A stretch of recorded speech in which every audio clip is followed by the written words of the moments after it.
U Centru za razvoj inovativnih delatnosti 28., 29. i 30. maja biće održano drugo izdanje jednog od najinspirativnijih takmičenja za mlade inovatore, Spark IT. Ovaj trodnevni događaj okupit će studente i mlade profesionalce iz cele Srbije sa ciljem da kroz timski rad, znanje i kreativnost odgovore na stvarne poslovne izazove. Organizacija koja će biti jako zanimljiva, gde će mladi ljudi imati priliku da rešavaju 3 različita problema, odnosno problema 3 firme. Predviđeno je da svake godine učestvuju 3 firme koje će dati svoj problem, a mladi ljudi rešavati te probleme. Ove godine je predviđeno da bude jedno javno preduzeće, a to je Banjsko zelenilo, drugo je hotel Kocka u Vrnjačkoj banji i treća firma je privatna, to je Tehnomatik. Tako da smo ove godine predvideli da oni budu učesnici na našem Spark IT-u i da mladi ljudi rešavaju probleme sa kojima se oni susreću u svom svakodnevnom radu. Učesnici će raditi na konkretnim problemima iz prakse uz podršku mentora i stručnjaka iz različitih sektora.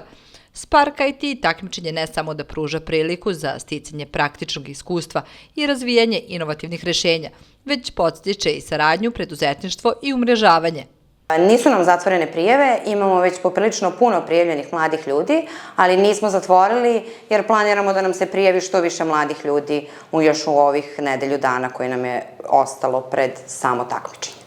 Centar za inovativni razvoj u narednom periodu planira: ono što je jako zanimljivo, već početkom juna ćemo organizovati radionicu na temu blockchain i kriptovalute. To je jako zanimljivo za sve ove mlade koji žele da se jednostavno edukuju i učestvuju u radionicama kod nas u centru. Tako da je to predviđeno u prvoj polovini juna i nastavljamo dalje sa radom i sa jako lepim radionicama u nekom narednom periodu. Ono što bih volila da naglasim i što nam je cilj je da tokom letnjeg raspusta napravimo radionicu i za naše najmlađe. To će biti veštačka inteligencija i robotika.